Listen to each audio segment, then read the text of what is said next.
welcome to Smashterpieces, a casual walk through the history of the Super Smash Bros. Ultimate roster. My name is Joe.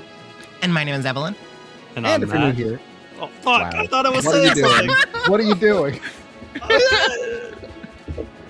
I will cut you. I say something on the outro. And if you're new here, what we are doing on this show is we are playing one game for each character in Super Smash Bros. Ultimate from 1984's Duck Hunt to 2019's Fire Emblem Three Houses. Today's episode is the finale, our last part of our discussion on the game representing fighter number 32, Ike. It is the 2005 GameCube title, Fire Emblem Path of Radiance. We're here. And we're joined by... Do I really have to introduce him since he already rudely interrupted my intro? But I guess it's been so long since the last episode, I've forgotten how it goes. What, you don't go listen to our backlog over and over again? Yeah, I guess you got me there. I guess I should explain real quick. Yeah, I was gonna say, can you believe that one of us broke an arm and that's not the reason why we're delayed?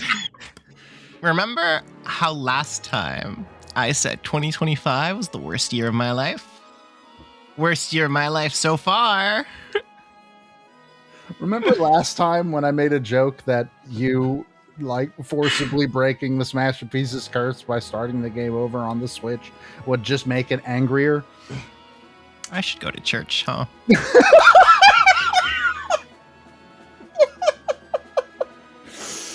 I'm the only one that didn't get, and it turns out because I pointed out that was going to be the case, it spared me somehow. Yeah, somehow I got redirected to me, the person who's just like a passerby on this one game. This is like if you're playing Jumanji and you roll in the jungle you must wait until the dice read 9 or 8, and then the person like out on the curb outside gets sucked into the game. God. Yeah, it's been a rough time lately. I haven't been doing well. But it's okay. I'm in therapy. And that is a good place to be. But you know where's an even better place to be? I can't actually say that. Being in the world of Fire Emblem sounds like it would suck because it is war. Lots of wars. Oh, yeah. A lot of war. So yeah, we're gonna talk about Fire Emblem Path of Radiance. If you are interested in, or if you don't know where the range that we're going to talk about today is, we're going to talk from chapter 25 to the end of the game. This is it. We made it to the finish line. It's the ending. When I originally split them up, I did not realize how close to the end this was, because this game actually has a pretty small number of chapters for Fire Emblem. Usually it's over 30, and this one's like 29, right? Yes. This is 29, I believe is correct, yes. Yeah. So that's what tripped me up a bit. Probably because Serenus Forest is technically 4 chapters. That is true. It basically is. Yeah. Anyways, I have 3 notes from 3 chapters, and I figure that's a good place to start. If you would like to hear my notes from 3 chapters. Sure. Chapter 25, I simply wrote, "Fuck boulders. I hate boulders. All my homies hate boulders." So, you want to know a funny thing about that chapter? Sure. I guess it's not really the chapter itself, but the boss of that chapter is like a huge meme in Japan, apparently. To the point where he has his own Fire Emblem cipher card. What? Oh my god. Let me see if I can pull up what the card looks like. And he's in Heroes. Yeah, he's in Heroes. What the fuck? For anybody that does not know, if you were not playing along with us, this is a chapter where you are fighting your way up a hill, and the enemy has set up like 6 boulders that they can like push off at once you trigger them, they'll push them down the hill and you kind of have to figure out the path the boulder is going to take on its way down. And it turns out I'm really fucking bad at that. Yeah, so I was gonna say, so part of the reason why this guy's a meme is because yes, they push the boulders down, but the boulders hurt everyone, not just your Oh unit. yeah, they also hurt the enemy units. Yeah. What you can do is you can lure the boss down and have the boulders hit himself. So if you take a look at this cipher card and look at the background. Holy shit! Holy shit! He is apparently the only boss in the history of the franchise who can be killed by his own allies. Oh, that's fucking awesome. Never mind. This chapter rules. I love boulders and all my homies love boulders. Yeah, this is now really good. This is good. But yeah, I was really bad at figuring out where the boulders were going to roll. I don't know why. It didn't seem like it was that hard to figure out, but I would still get hit by boulders quite often. So that was fun. Just so we say his name, so if people want to look up the card, his name is Grommel. For chapter 26, I wrote, "Holy fuck, that's a lot of units to bring and keep track of." And I don't remember how many it was, but I do remember it being like an absurd, where to the point where It's if 19. I wanted to fill the whole list, I had to bring people that hadn't seen battle in several chapters. I think that is the only chapter where I did not use the full unit allotment. It is weird because it is more than the end game is. Mm-hmm. Yeah, it's hilarious. And it's like, I assume it's because the map is so big, but everything's so spread out. And not only that, but like the enemies are grouped up based on their class. So it's like, you can just send one person with weapon triangle advantage and they'll probably be okay. And then chapter 27, all I have written down is a man with bolting immediately one-shots Braum. Oh no. He didn't die. I reloaded, but like I think I put him just one square into this dude's range, and then a guy from the other side of the map was like, "Oh, here's some fucking lightning, idiot." And then he just fucking died. Bolting's really funny because most of the time it's worthless. But then that one time. Yeah, then that one time, like genuinely from full health to nothing. And Braum is generally, I think he fell off near the end of the game, half because like he couldn't do damage to a lot of stuff, but also half because him being a general meant he was much slower than my much stronger units. So by the time he got to other units, everything was dead. Yes. Because Jill had mopped up the corridor. The classic general problem in Fire Emblem when you just have mounted units that could do all of it and move. Yep. Is there a game where armor units are actually good? I can't think of any off the top of my head. there may be, but not that I could think of. I think they're usually good relatively early in the game because they don't take a lot of damage. But once you have mounted units who basically have the same amount of defense as your general, they're good in warriors. I'll take your word for that. I guess we'll find out one day. They're good in Fire Emblem Warriors where movement speed doesn't matter.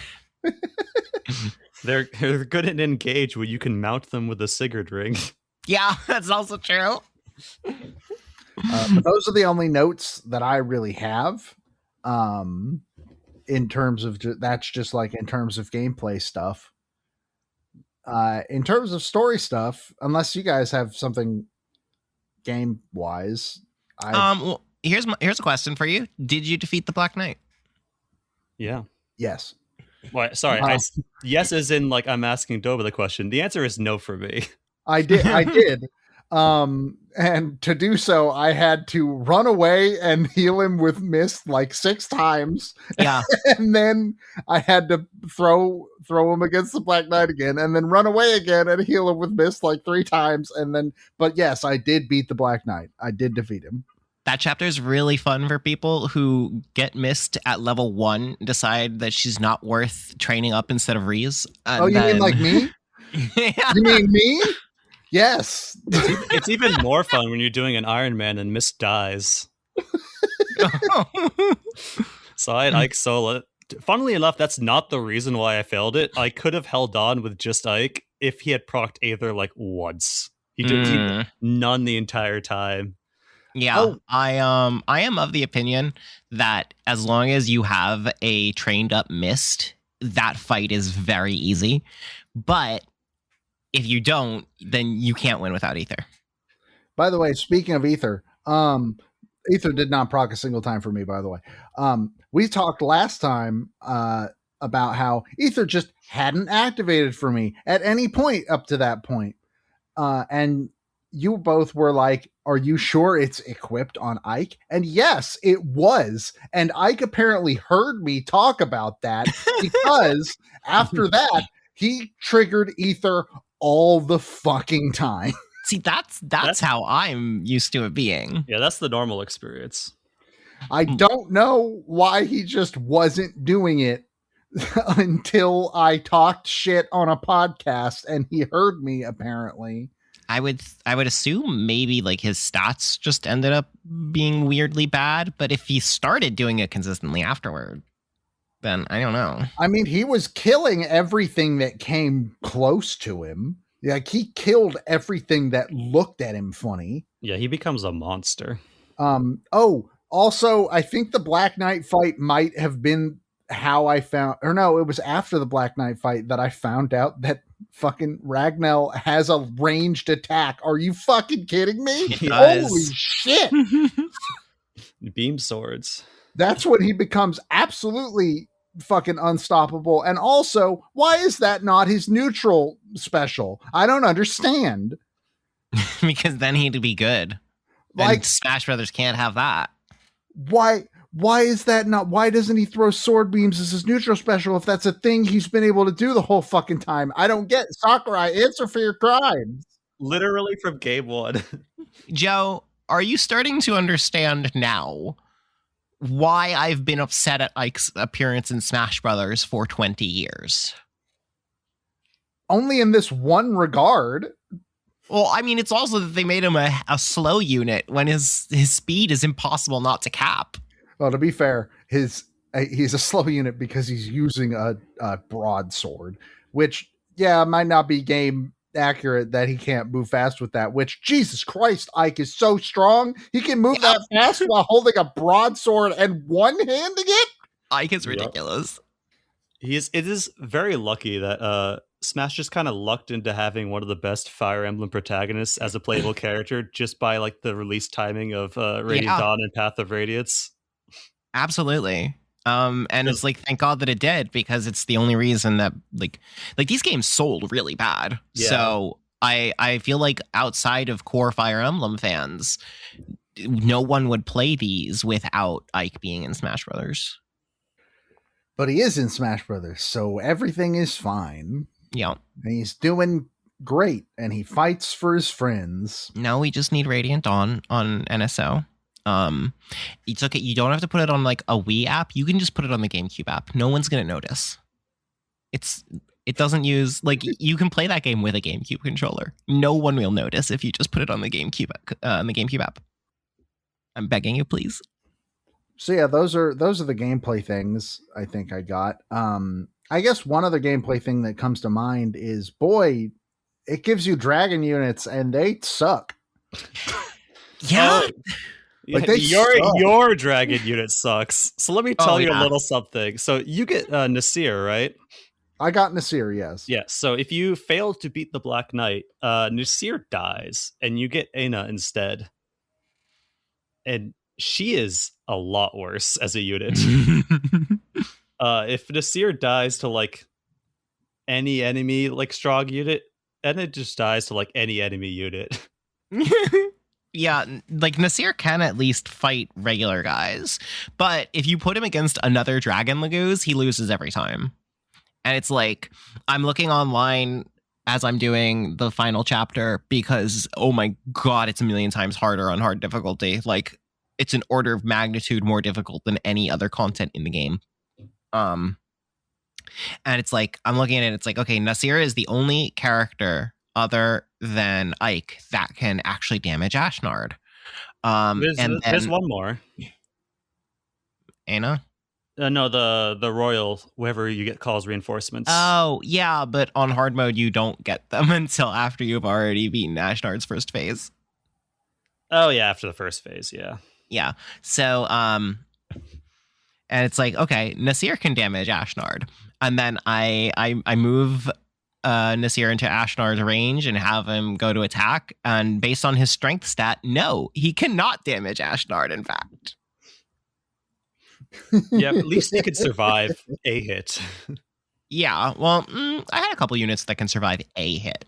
So I'm sure you came up with the same strategy as me, but like when you have a like flying tank that can kill all like half your army in one hit and takes like almost no damage, because he's flying, the best way to deal with him is literally like box him in with 4 of your strongest like defensive units so he cannot escape. I baited him to the fountain because he can't fly, like he can't fly over the statue in the middle. So I surrounded him with 3 of my best units. Mm-hmm. And that meant that no one could get one hit killed. But Ike was the only one that could do any meaningful damage. And I feel like having all of those things together, like having him be so unreasonably powerful, having him be able to fly, and then also have him only be able to be damaged by Ike, that's too many things, I think. I agree that it's a lot of things. I personally kind of see it more of an issue with the chapters leading up to him than with Ashnard himself. I kind of wish that some of that difficulty was not taken away from Ashnard, but was also present in other fights. Yeah. Like it's the curve that I have a problem with. Petrine kind of goes over like a chump, and it's like, she could have some cool stuff to like kind of prime you for some stuff that Ashnard might have. Yeah. But it's just a weird little thing. And unfortunately, we never got the hardest difficulty in the English version because we were deemed not good enough at video games. In regular difficulty, Ashnard doesn't move, and yeah, I was able to get Ike up. I had been like working to like, all right, I need to make sure that I get a front out so that they can guard Ike's way up. And then it was like, no, if any enemy comes anywhere near Ike, which they all do, he just turns the game off. He just turns off the video game and they just die. Because he was an unstoppable wall. He and Jill were unstoppable walls of pain and destruction by the time that I got to that final chapter.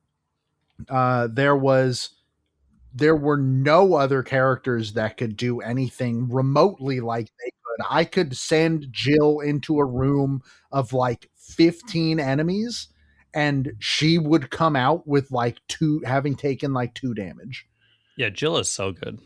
And Ike, just nobody could touch him. So I would send him. So basically, Ashnard is like up on top of a balcony, and there are 2 staircases on either side to get up to him. And so I put Jill at the end of one of those, and I put Ike at the end of the other, and nothing could hurt them. At which point Reese had a physic staff, and so when I put Ike up, he still had to get healed every turn. By the way, he could not one-shot Ashnard. Ashnard is still extremely strong in normal difficulty. He just can't move, and so putting Reese like at the bottom of the balcony and just continue using physic over and over and over again to keep Ike from dying. I forget. Did you play normal difficulty? Because last time I recalled, you posted a screenshot with a red save file. I think easy. I think I thought I had been playing on normal difficulty, and then I was told that I was playing on easy. I don't know. Either way, Ashnard was still pretty strong. But I did not have to pull out all the stops like you guys had to. Mm-hmm. It was a long battle of attrition with slowly whittling him down. Yeah, it took a while. Like, okay, the end game took me 12 turns. Most of that was just sitting there with Ashnard. And then as soon as he got to phase 2, then it started to become like a danger where like only Ike could survive a hit. And it's like, okay, I needed to get the Laguz Royal up there immediately. Mm-hmm. It's like I used Racing to make sure they got up there right then. And I was just like, this has to end now. Which Laguz Royal did you both pick? I went with Gifka because he's meta and I was afraid. Yeah, that's what I did as well. He's the most powerful, so. I think I went with Tibarn because I like him best. He's cool. Tibarn is definitely my favorite character of those 3. I like Nysala the best, but Tibarn is also really cool. Close second. I think it is unfortunate that Gifka is the meta one because I don't care about him as a character. I'm going to be real with you. I don't remember what Gifka looks like. Well, he's a lion. So. I'm trying to remember. He's like not a character. I think he only exists because I guess they didn't want you to be able to have Kanegus go in, but why not have Kanegus go in? Kanegus, I remember. Yeah, I remember Kanegus. It honestly could have just been Kanegus. It should have just been Kanegus. I think it says something that this entire time until you said he's a lion, I had been trying to imagine another bird person because I just assumed it was a third bird person, and I just. Well, that really says it all, doesn't it? boy, fucking does it. I do think so. I have a question about when this game came out that maybe you can answer and maybe you can't. Did people know that this was part 1 when this game came out? Because otherwise I can kind of see the ending being that's it? Because the final chapter definitely has a very different feel than a lot of Fire Emblem final maps. Like, it's like kind of just like in this open courtyard. It doesn't like, I forget, it doesn't even have its own theme, right? It's just kind of less of an epic feeling to it, more of just like this is a chapter that finishes. Even the story, it just kind of stops. Yeah, it just sort of ends. Yeah. And so that's why I'm wondering, like, did people know that this was just part 1? Or because if I didn't know this was a part 1 and I didn't know that Radiant Dawn existed, I would have gotten to the end of this game and gone, wow, that ending sucked. But I think there is a popular sentiment that people kind of like this game for not going too into like the crazy like god sort of thing, where it's just like, oh, it's not like a crazy demon, it's not a crazy dragon, it's just like, yeah, it's the king of the invading nation. And some people like that sort of simplicity in terms of like it brings it more to its roots. So it is claimed, I don't believe them, it is claimed by the developers that it wasn't intended to be a part 1. Like, they decided to make Radiant Dawn after finishing it. And I don't believe them, because otherwise, why does Zelgius exist? I've 100%, I feel like I've heard the exact opposite from interviews, so. There is, like, one interview where they say that Path of Radiance was not an intentional cliffhanger. Okay. I can imagine it not being a cliffhanger, but I think Radiant Dawn was always planned. Yeah, and there's also, like, I guess I don't really want to say it because it's technically a spoiler for Radiant Dawn, but, like, there's the other character that, so the Black Knight's identity was known before Radiant Dawn came out because people data mined, and oh no, look, it's the exact same stats. And there is another character who the same thing happened. But I guess I can't really say who because it's a spoiler that character comes back at all. But those two things put together are like there were loose threads left by the for the sequel. I'm not sure I know who you're talking about because of stats. Bertram. Oh, okay. That's not what I was thinking of. I guess I could just say it because like Bertram doesn't even come back until the reveal. But the it's also the way that it ends. There's so much built up to the idea of the Dark God escaping from the medallion. And it ends up just being a MacGuffin in a pretty big way that feels weird. Yeah. Like so much time is spent on the details of Laren's medallion and the Dark God for it to not really be important. Yeah, that was the main thing that I think really made me think like it does not feel like this was meant to, like this was written at first to be a that's the main thing that makes me not believe anybody that says that this was not meant to be a part one. Yeah. Yeah. And then the payoff for Levin's medallion is also a phase of the final battle, which you don't get if you're not on hard difficulty. So yeah, that too. Because he does not. I assume he uses it on hard. Yeah, yes. Basically he touches he doesn't it. do that on easy, and I don't think he does it on regular either, based on the walkthrough I was reading. Yeah, he only does it on hard. So he touches the medallion and basically goes berserk. The same thing that happened to Grail like many years past, and gets stronger. In the Japanese it would be only easy or only normal that he doesn't do it, whereas the other two difficulties he does. So. Yeah. For those who don't know all the difficulty stuff, the Japanese version had 3 difficulty levels, which were normal, hard, and what would now be called infernal. And for the English release, they deleted the infernal difficulty and added a new easy difficulty, which wasn't just renaming it, it's actually a new ground up difficulty level that's even easier than the easiest version. And that ended up causing problems with Radiant Dawn, because Radiant Dawn let you import your save file, and it wasn't programmed to account for the easy mode existing, so it just crashes the game if you play it on easy in Path of Radiance. And also for Radiant Dawn, they did not change the difficulty levels, but they did change the names. So normal mode is actually the hard difficulty, and that's why that game has a reputation for being so much more difficult, is because it's actually a normal amount of difficulty. They just mislabeled the difficulty options. Yeah, it was slammed by critics when it was first released, just by being not significantly harder. It is a harder game, but the difficulty naming really caused issues with reviewers. Well, I was telling Matt before we started recording, like that's what happened to me. I tried to play Radiant Dawn once when I was a kid and bounced off of it super hard because I hit like chapter 2 and it kicked my ass up and down the street. I had no idea you've played Radiant Dawn. Briefly. Or even like a little bit. Very, very, very briefly. Well, I would now entreat you to give it another try, because it's my favorite Fire Emblem. One of my favorite games, full stop. Now that I know how Fire Emblem fucking works. Yeah. That would probably help, because that was the first time I had ever touched a Fire Emblem game, period. Yeah. I knew Fire Emblem because of Ike in Brawl. That's it.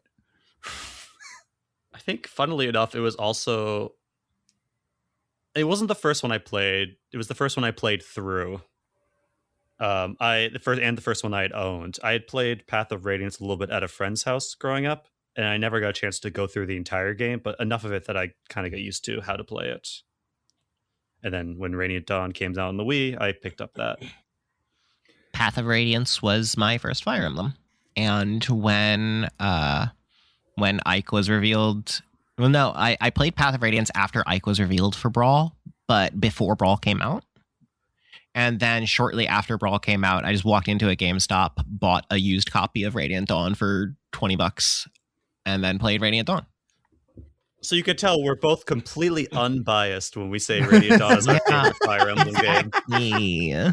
When I did the NWR preview for Engage, and I said in my coverage stuff, I started with the Tellius games. The comments that I got on the video and on Reddit and stuff were like, "Oh wow, they started with the Tellius games." Like, no one starts with the Tellius games. You're either someone that played the Game Boy Advance games, or you got into the series with Awakening and then went back to play the others. Yeah. No one starts with Tellius. It kind of sucks too, because it's like, looking at it, I genuinely believe that it would be my favorite even if I hadn't played it first. But because I played it first, there's always that question of well, are you biased? I don't know, maybe, but I don't think I am. I feel like, full stop, Path of Radiance is the best starter, unless you just really need casual mode that bad. I think it's the best one to start with. Not necessarily the best one, period, but the best first Fire Emblem. If you really need casual mode that bad, just fucking play it on Dolphin, man. Or play it on NSO. You have save states. Yeah. I think it's a good one to start with. I'm hesitant on naming one full stop as the best just because I like to go a little bit more personal recommendation. But yeah, that's fair. For general, yeah, I think it's a very good one to start with. And then Radiant Dawn is the worst one to start with. I could. Hey, let me tell you, I know. God, even like that game kicked my ass so hard that I would proceed to not touch another Fire Emblem game until fucking Awakening came out, man. No, like, there's even like structurally, like without the difficulty being a problem, Radiant Dawn is like a really funny parentheses bad starting point because it's like the first quarter of that game is the story is very accessible to a newcomer. It's mostly new characters, it's mostly a new story, all of that stuff, and then as soon as you hit the 30% mark, it's incomprehensible if it's your first one. like they are hardcore assuming that you have played Path of Radiance at that point. It's so funny. That sort of reminds me of, so like Neo, The World Ends With You is largely, for about 70% of its runtime, completely disconnected from the first game, outside of taking place in Shibuya. And sometimes you meet characters who were there for the first game and they'll say something happened once. And then at a certain point, one character walks on screen and it's like, hey, motherfucker, you played The World Ends With You, right? That is more or less how it goes in Radiant Dawn, yeah. But Radiant Dawn also, just to kind of give a pitch for it, if anyone's never played it, and might kind of be interesting as it in knowing what the deal is. Radiant Dawn opens with you playing as people from Dayan. And one of them, I don't think this would be a spoiler. One of them is Soth, who you can get in this game as a unit. Yeah. Micaiah and Soth are from Dayan. And the narrative concept of the first act of that game is what it is like to just be the regular people living in the evil country who had no say in what their rulers were doing. Something that who can say if it's relevant nowadays in 2026? What a novel concept. Yeah. And I think that's a really, really good idea. It deals with what it means to not only live under an evil ruler, but how the rest of the world sees you and how you are considered to be complicit, and what the consequences of that are, and what you need to do to sort of take back your own country from the good guys in a way. And I really love how it does that. And one day I'll play it eventually. Mm-hmm. And then, it's on the list. And then Act 2 is set in Crimea, and it's about, hey, maybe not everyone was immediately on board with the idea that this princess we never heard of is the queen now. Well, that kind of ties into some of the thoughts I had about this game, the ending of this game that I really like, is there's often this idea in media of like fictional villains having like a might makes a right viewpoint of the world. And then the way we defeat them is like we defeat the villain and then we destroy their ideals. But this game really points out to like, hey, like we defeated Ashnard, but we kind of proved him right because we beat him and now our ideals are reigning supreme. And like, what will that mean for people in the future who look upon us and see, oh, it's possible for anyone to like have this influence as long as they win. We talked about it a bit on a previous episode, I think, with regards to like Shinon, but it's a good like prompt of how Ashnard is not right, but it's very easy to see how his ideals resonate with someone who would be living in a class system, because it is functionally the only way to get ahead in a world where your family is the most important thing for your social status. And there's a very specific moment from near the end of this game. I forget exactly when, but it feels so out of place in like other Fire Emblem games, but feels like so thematically relevant here, which is that soldiers from the Crimean side start bemoaning lack of opportunities for promotions because the war is ending soon. Yeah, that's a really good one. The war economy. Yeah. It's booming. And to that end, I know that like I'm gonna talk up Radiant Dawn no matter what happens, but Radiant Dawn is really such a good companion piece as a sequel. And there is that post going around Blue Sky, which was disingenuous. That every Fire Emblem game is about the nuances and politics of war and how everything will be solved once we kill the problem dragon. And I don't think that's true of any game in the franchise, but Radiant Dawn is really specifically about we killed the problem dragon and it didn't solve any of our problems. So like, and also if I can do a side note on that specific thing, that's what fantasy stories are. That's how they work. What are you talking about? Fucking nobody's out there saying, well, Lord of the Rings is about how if we just destroy the one problem ring, everything will be fine. And that's bad. No, man, that's what the story's about. Mm-hmm. Fucking, what are you talking about? The point of fantasy stories like this is that we can do a thing called metaphor. And we don't need to really get into the nitty gritty if we don't want to. The problem dragon is a metaphor, guys. What are you talking about? One thing that I also wanted to bring up, just to kind of follow up, because we last, it's not that important, but last episode, we said, just wait. We'll see how you feel about that afterwards. How you feel about Ike and Soren now? About Ike and Soren? Yeah. Because last time you were saying how you don't understand why someone would be insistent in shipping them. Oh, no. I was going to watch the fucking... Oh my God. That didn't actually happen. I forgot to do that. I was going to watch the supports. Joe, he's racist for a complicated reason. He's so tragic. Is he morally gray? Kind of. Yeah. He's racist for a complicated reason. Yeah, I didn't actually get around to that. I had completely forgotten that was something I was going to do. I apologize to everybody listening. Maybe I'll post about it on Blue Sky after the episode comes out and give some updates on that. But yeah, that completely slipped my mind that I was going to do that. Well, unfortunate. That is like one of my favorite supports in the game, I think. Oh, absolutely. I unfortunately did not do it this time because of meta, but I did do it because imagine not doing it. Yeah.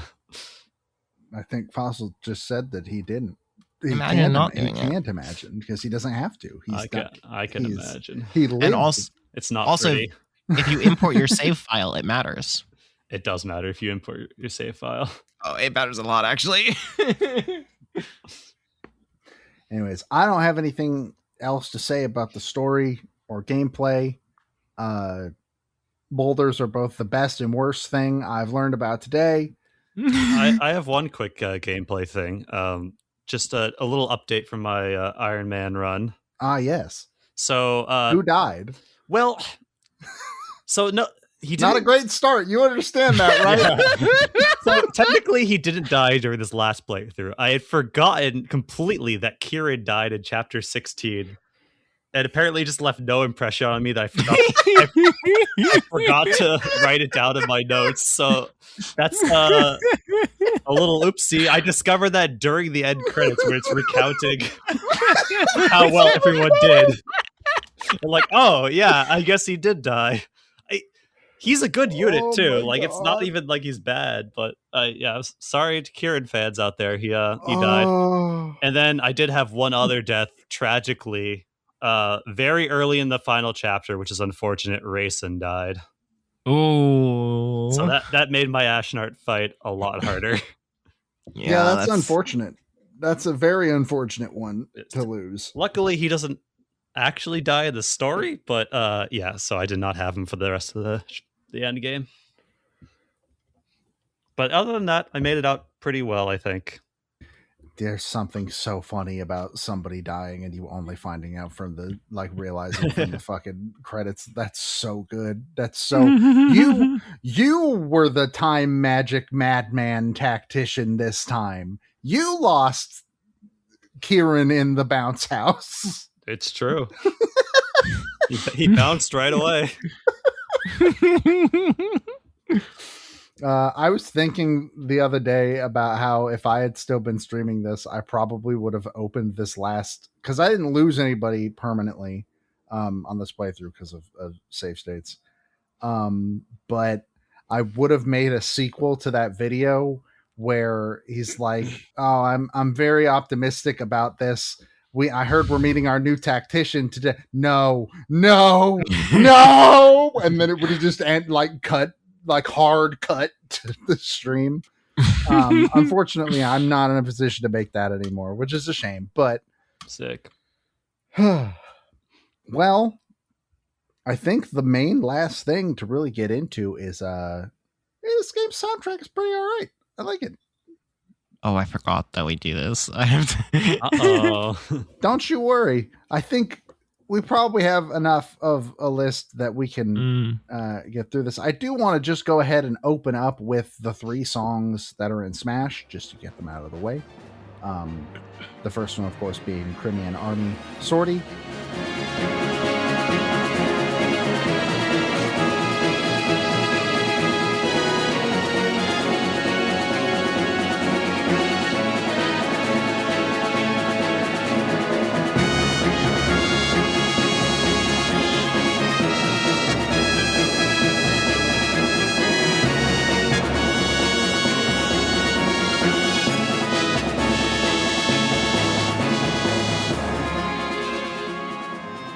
Which obviously people have been hearing this entire time because it's the song that I've been using to intro and outro these episodes. Would you believe that Crimean Army Sortie is not one of the songs that Nintendo Music lists as top tracks? That doesn't surprise me at all.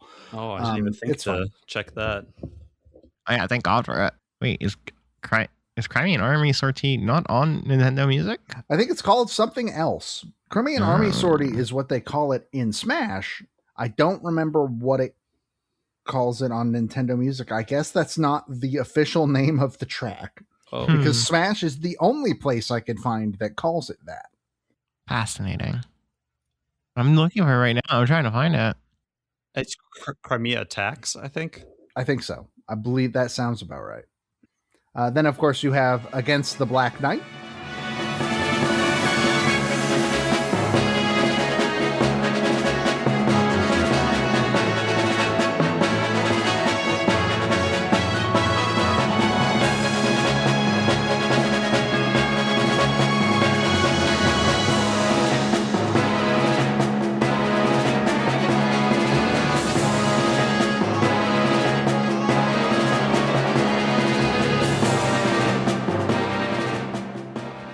Pretty good track. I like that song. It's very menacing and imposing, which fits the character. Yeah, it's very simple, but that's fine. It's cool that it's because like Against the Black Knight, I believe, is the actual battle theme, and it's cool that it's like a souped up version of his character theme that you hear in dialogue from before. I like that. Yeah.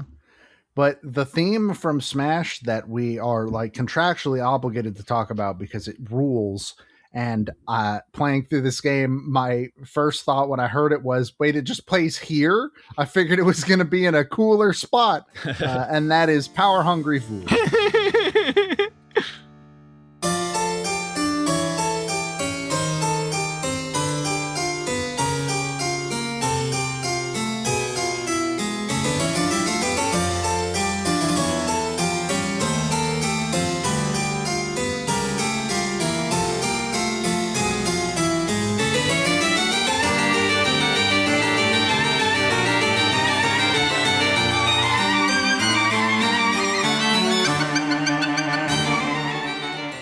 It's Oliver's theme.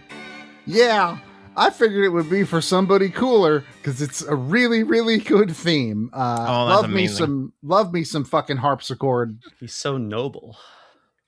Sure. But like, well, he's literally a noble, so this is probably one of my favorite songs in the game. I love fucking harpsichord wherever it shows up, and it super rules.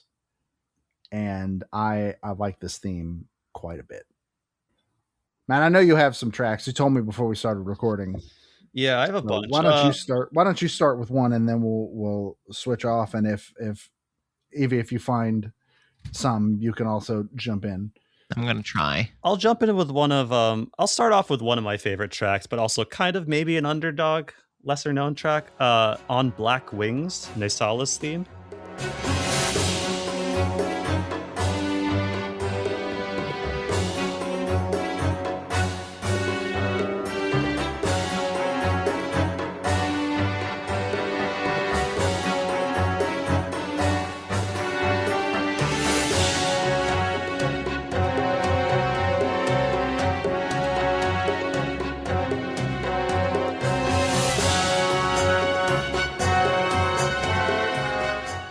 Naisala's theme is real good. It's really good. Yeah, I like how it's sort of like it's villainous enough, but it's got that sort of trickster vibe to it, and it's just a fun song to listen to. Mm-hmm.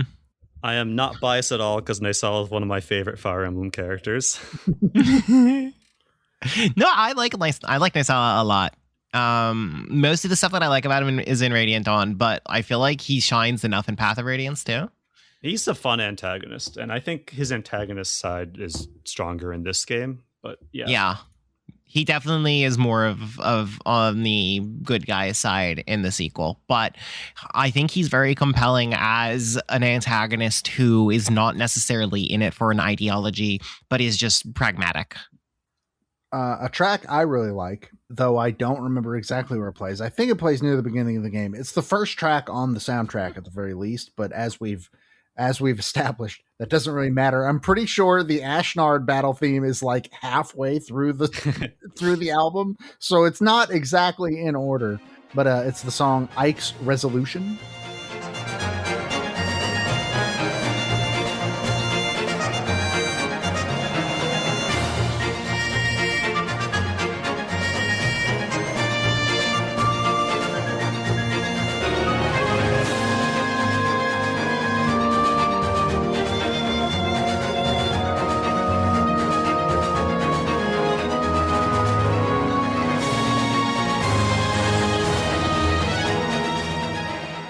Yeah, this is one of the earlier battle themes. Yeah, I think the soundtrack is sorted largely by like type of songs in order. So like all the overworld themes, then like all the battle themes, then all the character themes. So I can see that.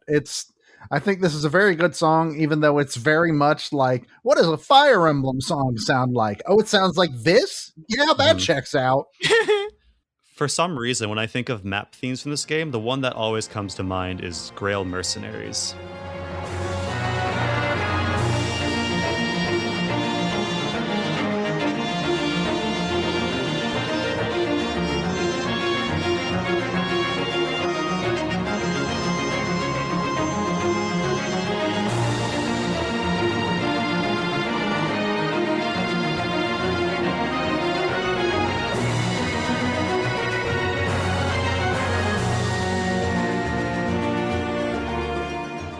Yeah, that's like the definitive Path of Radiance map theme for me.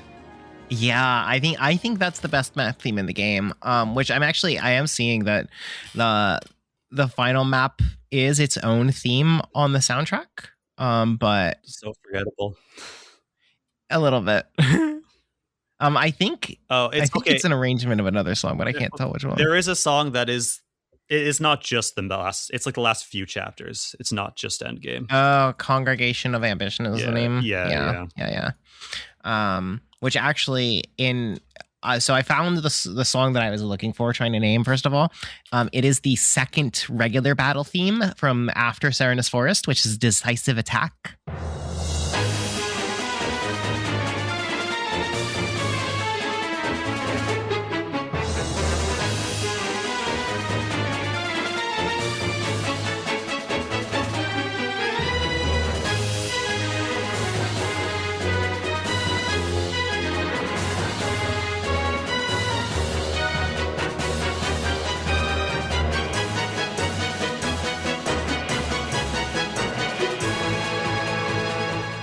I think both of the battle themes in this game are really good, but this one has a This really is the good one that I remember. Yeah, I love this one. In the process of trying to find that one on Nintendo Music, though, I found a song that I actually have never heard before in Path of Radiance, being the theme of the Trial Maps side battle. Oh.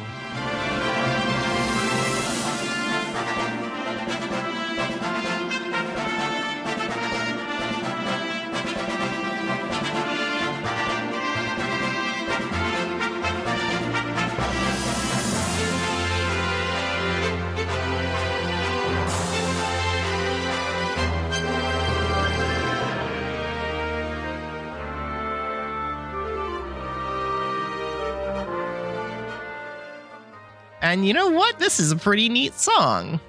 So that's actually if I'm thinking of the correct song, that's a remix from Genealogy of the Holy War. Oh, wow. I think it's the remix of Light and Dark. I looked the song up on YouTube, and people are talking about Genealogy. People in the comments are saying that. Funnily enough, I think there's also an unused side battle track, or I could be getting this wrong, but I believe it's a remix of one of the tracks from Gaiden. I forget which one. Ooh, now I gotta look this up because Gaiden is really good music. I could be getting my wires crossed with someone just doing like in the sound font of Path of Radiance remix, but I thought I remember there being a cut version of one of the Gaiden tracks as a battle theme. Well, here's unused event song Fire Emblem Path of Radiance music extended. Maybe, I don't know. No comments. And it's taking forever to load. Oh, I definitely don't think that's from Gaiden, but it sounds like a fucking Disneyland pirate theme. One track that I really like, even though when I hear the beginning, I'm so mad at myself for making this observation, because I'm never going to not be able to hear it. The song is Lion King Kynegus.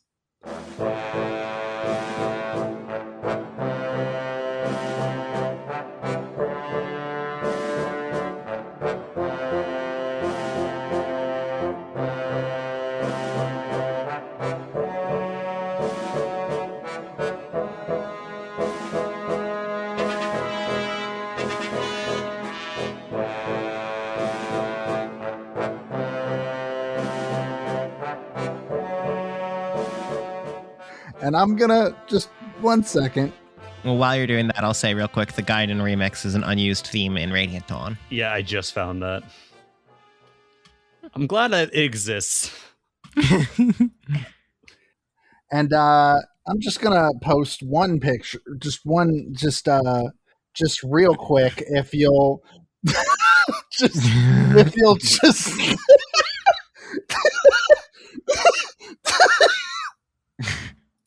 I can't not hear this.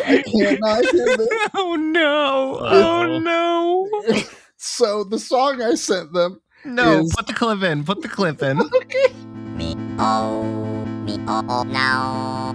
Not me oh quit oh. Me quit oh. Not me quit now. Quit oh. For people that don't know, that song is KK Western from Animal Crossing. And the intro to Lion King Kynegus is just this. It's just the same melody. The same melody, and I can't not hear it. It's so perfectly fits. It's the exact same melody. I'm like mad about it. It's a good track, but like when I hear it, that's all I hear now. Ever since I made that observation, it's all I hear. It's so good. So I'm glad I can drag other people into that, because that's been an observation I've wanted to share for months. Now we are cursed with your burden. Yeah, welcome.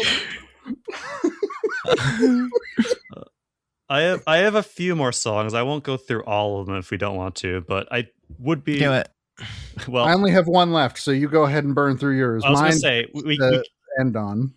Okay, I was going to say we should talk about this one song. If it's the important song, it might be yours. But we can't go through this without talking about Life Returns.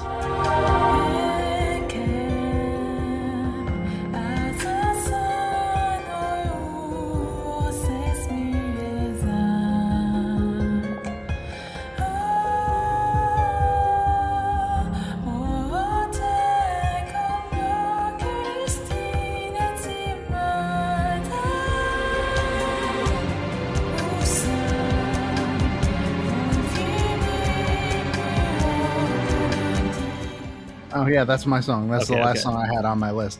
I did not expect a vocal track to be the ending of this game, and also it's very good. It's a very, very good track.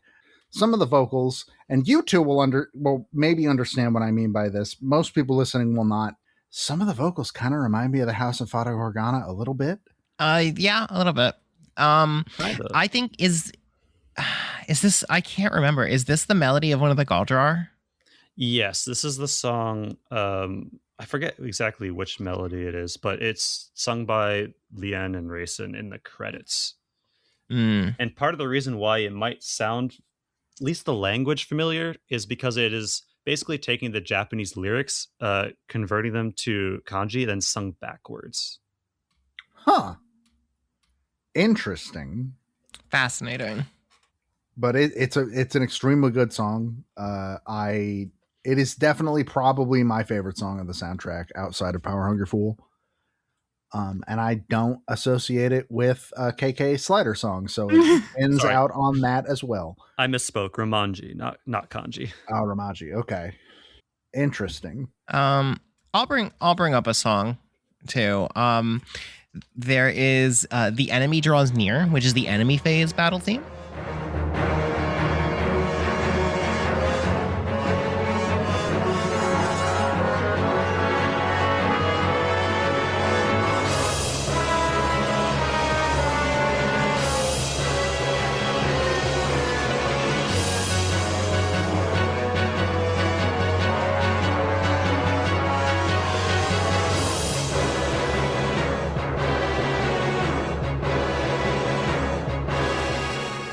You hear a lot of that one.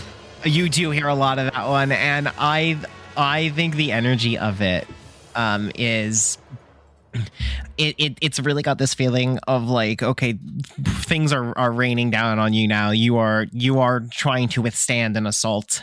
I think it's got a great mood. This should not be mixed up with the track The Enemy Approaches, which is a different track that they decided to put both of those on the album for some fucking reason and name them that. That one is a cutscene theme, I think, right? Yeah. Yes, it is. But they're named so closely that I was like, well, we've hit a couple tracks that are named wrong in other places. Is this named wrong on this YouTube playlist that I'm looking at? No, those are both separate tracks that they just decided to name almost the same thing. Mm-hmm. I'll give one last shout out to Puzzling Truth.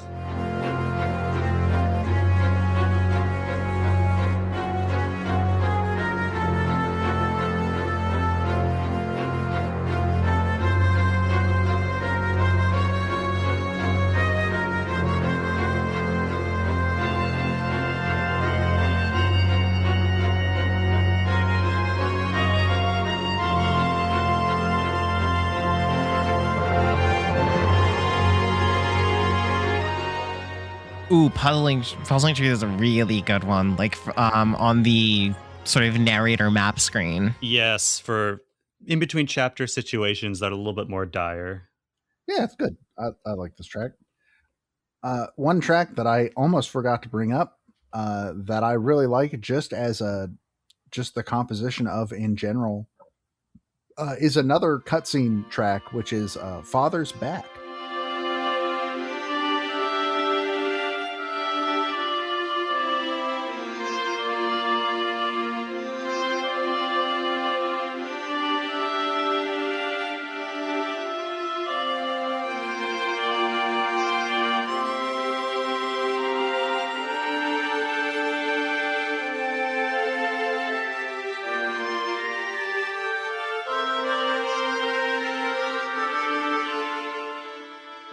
which I believe plays when Grail is killed. Specifically, it is played after Grail's death at the beginning of the next chapter, with that opens on a flashback.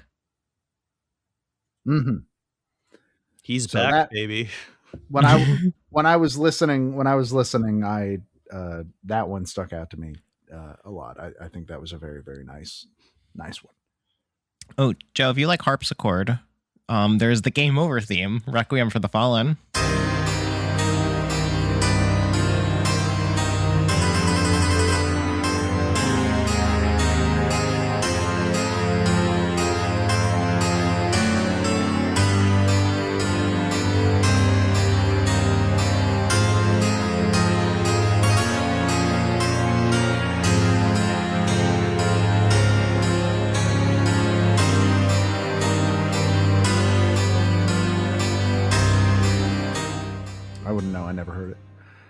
Oh, no. Okay. Look at Mr. Big Shot over here on easy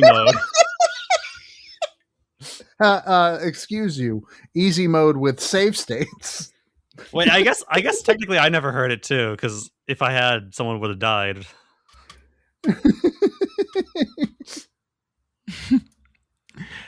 I also after the credits, when you're going through your records, I like this game's arrangement of the Fire Emblem theme.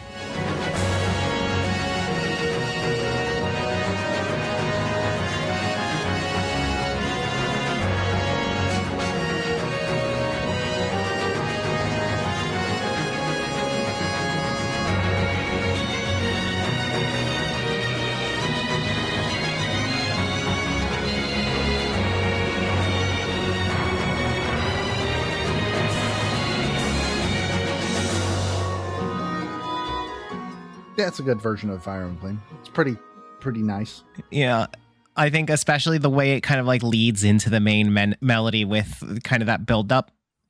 That part is really iconic to me, and I feel like it syncs very well with kind of the records switching over from like the chapters into the unit records. It's a classic. You always have to have a version of it, and I think this one, it hangs up. Yeah. Speaking of the records, do you both want to go through your top 5 characters? Did you record them, or do you remember them? I can go through my entire list if you want. I took a screenshot of the entire list. I think I got at least the top 3. I think I just recorded my top 5, so yeah, I'll go through to my top 5. First, an honorable mention to Mist, with 20 kills.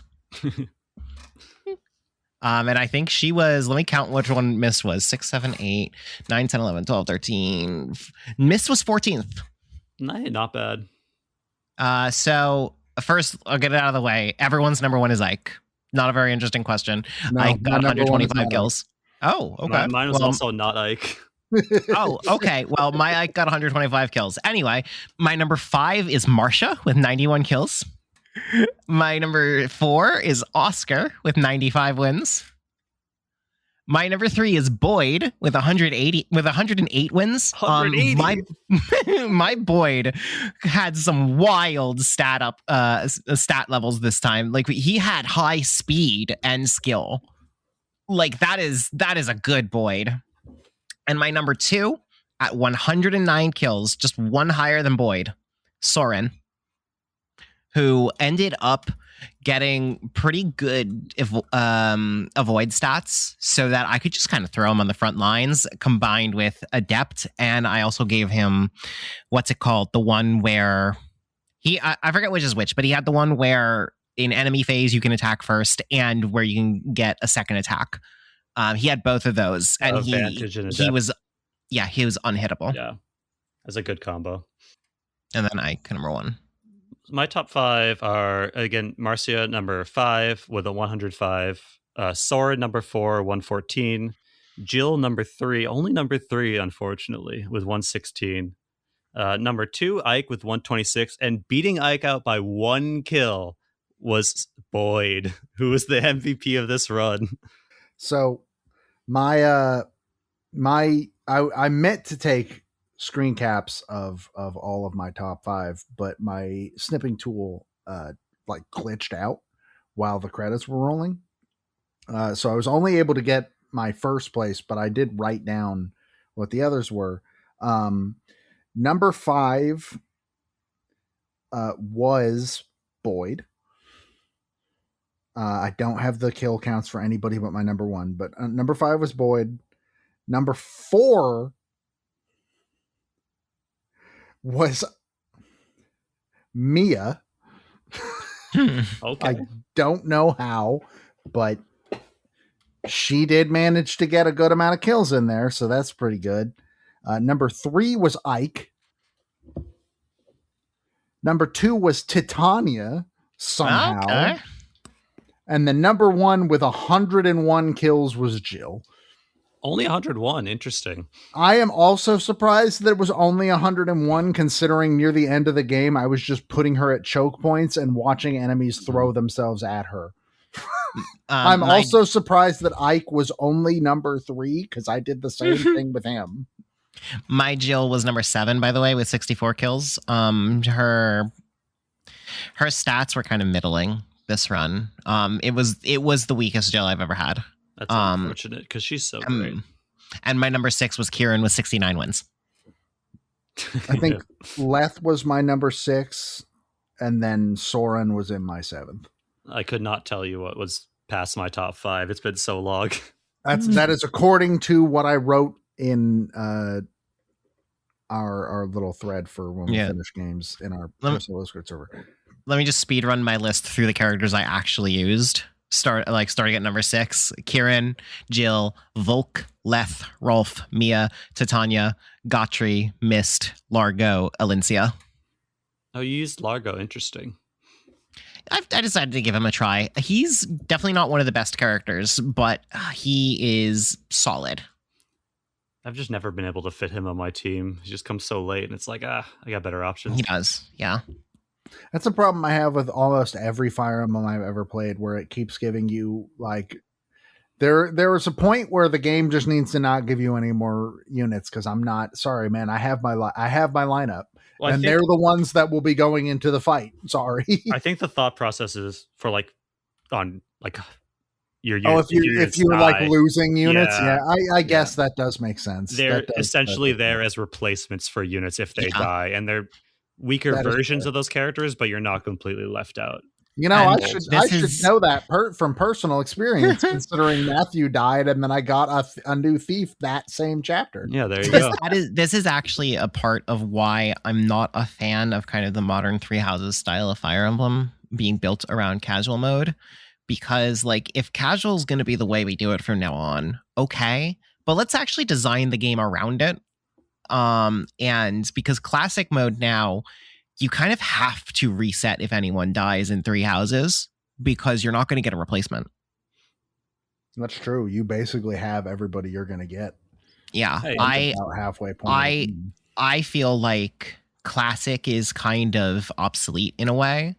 And I wish that there was a sort of harder mode of play in the vein of classic that was built around the idea that you will not permanently lose units. Like I feel like Fire Emblem could really do like a wounded system where if someone falls in battle, they don't permanently die, but you won't have them in the next chapter, which means that you now have to fill their place and they're missing out on valuable experience. Something that there's still consequences and reasons to play carefully, while also not being as critical a disaster as permadeath would be.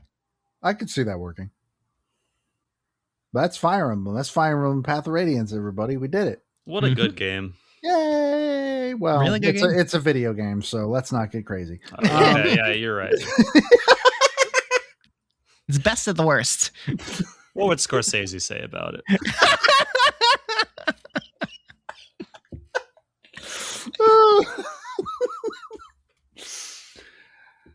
Well, Matt, thank you for joining us on this journey.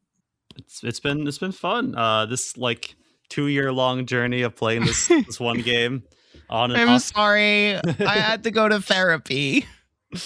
Who would you fist fight? Oh, sorry. I should be more accurate about that because I'm sure that list is longer if I don't narrow it down a little bit. Who that used to work at Nintendo or does work at Nintendo would you fist fight? Well, so first off, I'd want to say that my policy is that I just assume I would lose whatever fist fight I'd get in. So especially now you broke your arm. Especially with my broken arm, yeah. I can keep it on theme with Fire Emblem. And let's say the person in charge of translating Path of Radiance and Radiant Dawn and messed up the difficulties in both games. Yeah.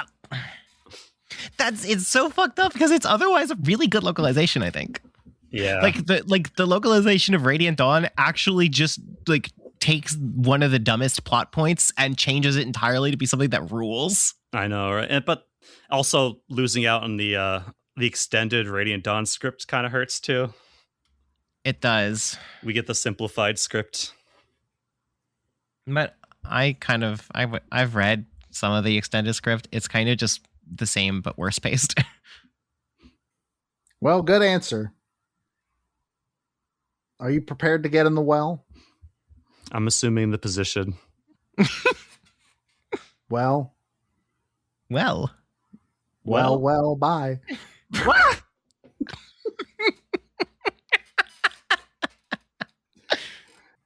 Which brings us to our next game. Now that we're finally rid of that meddler,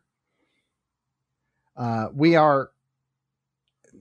just did what is essentially our last GameCube game. It's not really. Twilight Princess also came out of the GameCube, but Twilight Princess is this weird like in between thing. So it's kind of hard to count it. I don't know, man. I see Twilight Princess as us entering the Wii era, even though we will assuredly be playing versions based on the GameCube version. But we'll see. We're not there yet. We're not talking about Twilight Princess. Stop Twilight bringing Princess it up. Isn't real. It can't hurt us. At least not for another, like, who knows how long. Our next game is now our last GBA game. That I can say with certainty. And it is representing fighter number 37. It is Lucas.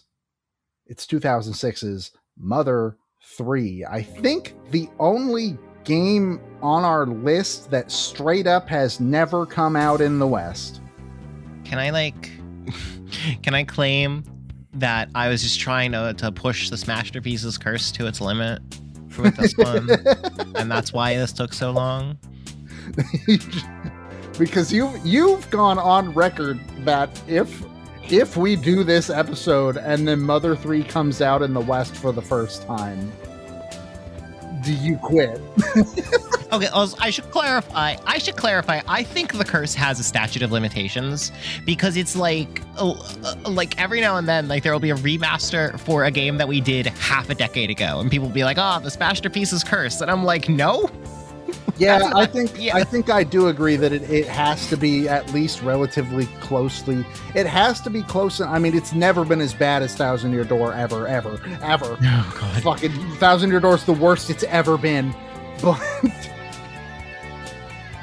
I mean, I guess Kirby's Adventure kind of. I'm gonna finally tell this story publicly. Thousand Year Door, in the middle of my part 1 stream for that game, I received a DM from someone who I know through NWR, someone who has reliable info, and I believe when they tell me things. And they knew I was streaming Thousand Year Door at that time, and they said to me in that DM while I was on stream, "I can't wait for Nintendo to announce the remake of this game in a couple weeks. Love the Smashterpieces curse." I'm pretty sure they did send me the exact DM during my first stream of Thousand Year Door. And I'm pretty sure if you watch the VOD of my first stream of Thousand Year Door, you can see the moment when it happens because I start fucking dying laughing and I can't tell chat why. Like you can see it. It's visual on that fucking screen. Yeah. I was so upset. I do not think we are in any position. I don't think we're at any risk of that happening with Mother 3, simply because I feel like if Mother 3 was ever going to come out over here, it would have already. And I think there are a few reasons why it's not going to happen, but one of those reasons being it wouldn't make money. That is one of them, yes. I am of the opinion that we will never, ever get a localized Game Boy Advance version of Mother 3. Yeah. I am very confident in that. But if Japan gets a remake of this game, a new remake of this game being sold in Japan, we will get it. So one of the reasons why I agree with that completely is one of the other reasons why I don't think this game will ever come out in the West. First of all, I should mention, I have played this game, you have not. I played this game many years ago, and I think it is important that I bring up that because I think I find this slightly meaningful coming from me, somebody for whom Earthbound might be my least favorite game we've played on this entire show. I hated Earthbound. I could not stand it. It made me want to die the entire time we played it. I hate that game. I came away from Mother 3 like, oh, that's like one of the best games ever made. Now, I do want to preface that with, when I say that, some people seem to think that when I say that, I mean that the game is perfect and has no flaws, and that is not true. That is not what I mean. There's a racial slur in this game. Yeah, there's a racial slur in this game, which we will talk more about that probably in episode 1, because it's gonna come up. It's unavoidable. There is also one specific scene where if they remake this game, that scene is gone. Mm-hmm. And I am almost positive that specific scene is one of the biggest reasons why this game never got localized in any way, shape, or form. Yep. And we'll know it when we get to it. I'm not going to say what it is yet. We'll talk about it when we get to it. I don't actually know at what point in the game it happens. Yeah. But it is there, and it is going to be a conversation. To that end, I'm going to say, you are more or less retired from streaming. And you don't really plan on streaming any more of the games for this. Correct. I do plan on streaming more of the games for this. Not this one. I am not streaming this game. No one will witness me play this game. Because I simply do not want to have a real-time discussion on it. Especially after I really hated that with Earthbound. But this is going to be a game where I need to sit with it on my own. And a lot of people are betting on the idea that it's going to impress me in a way that Earthbound did not. I really think a lot of people are getting their hopes up for something that's not going to happen, and I think people need to be ready to accept a world where I hate this game. And maybe I'll be wrong. I hope I'm wrong. I don't like hating things. I would prefer to like things. But I personally don't think you're going to come away hating it. I am not certain you're going to come away from it the way I did, where I'm like, oh, well, that might be one of the best video games I've ever played. I don't know if you're going to come away hating it, though. But we'll see.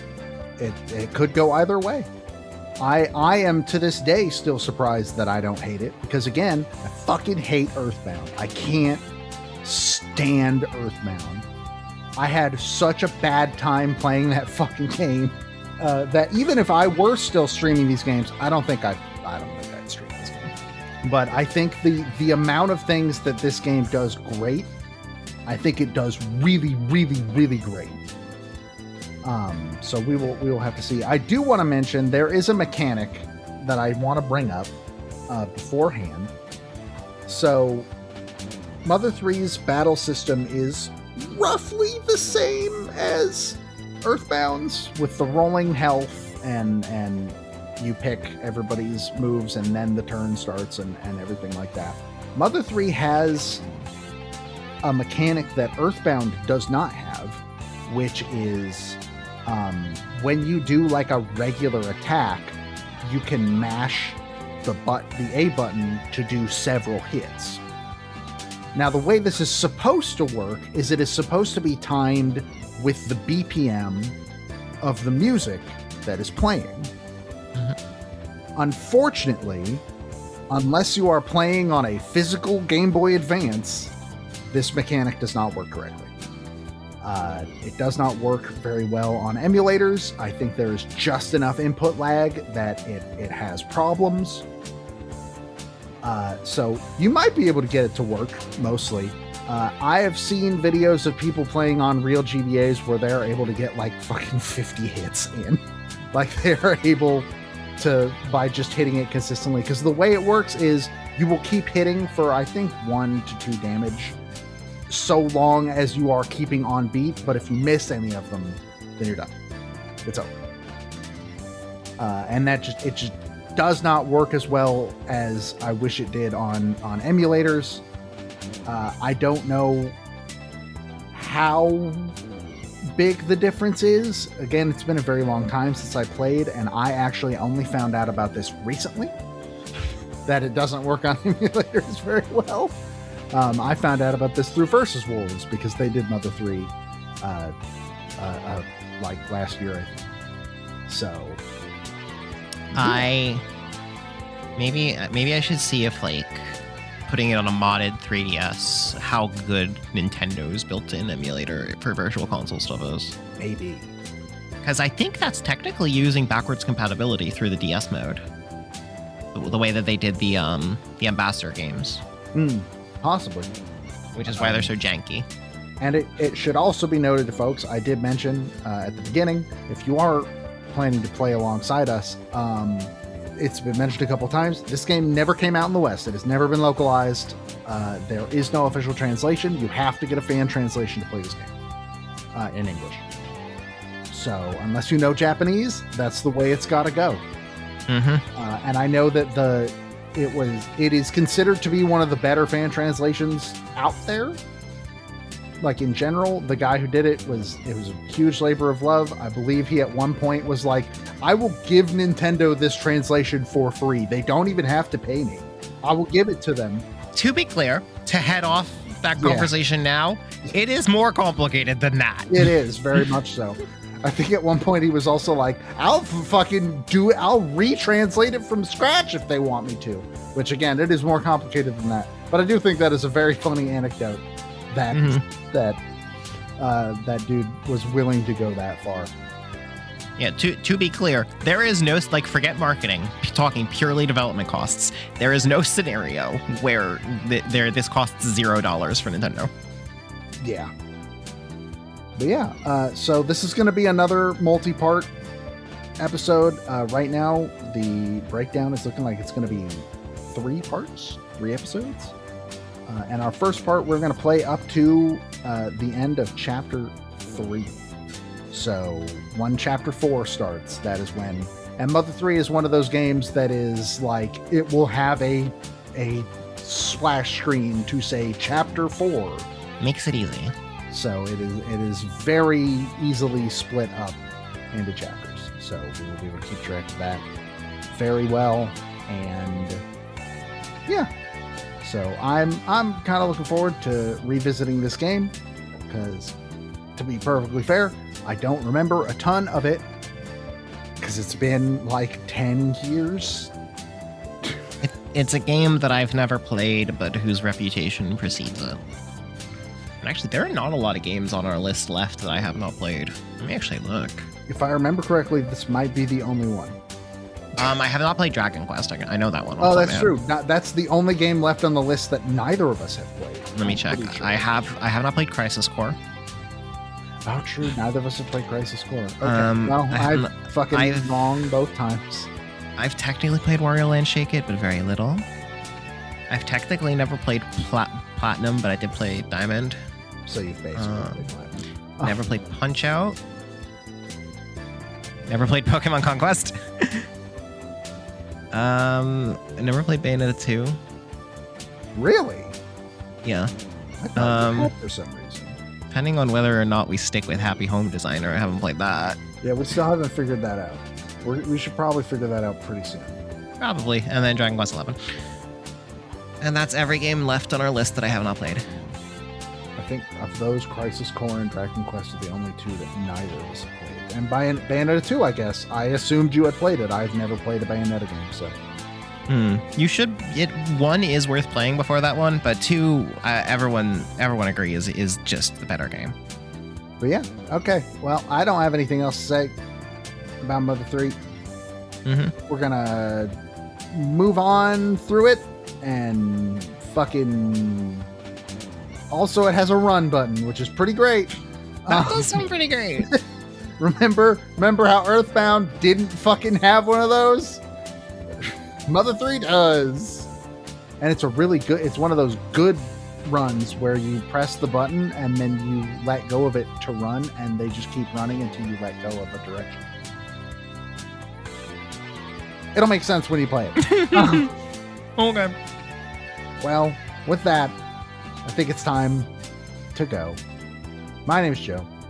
My name is Evelyn. And we will see you next time for the beginning of our discussion on Mother 3, Don't Die.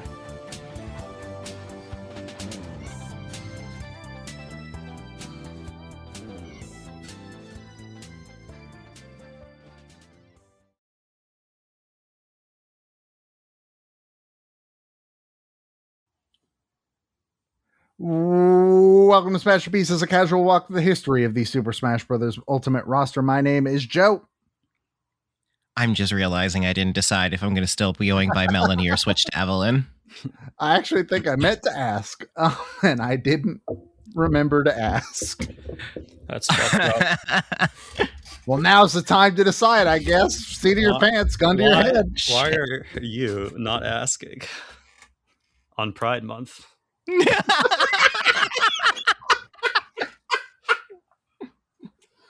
All right, we're going to redo the intro, but this is going Joe, at the end of the episode. It has to be, yeah. No, I'm not on camera.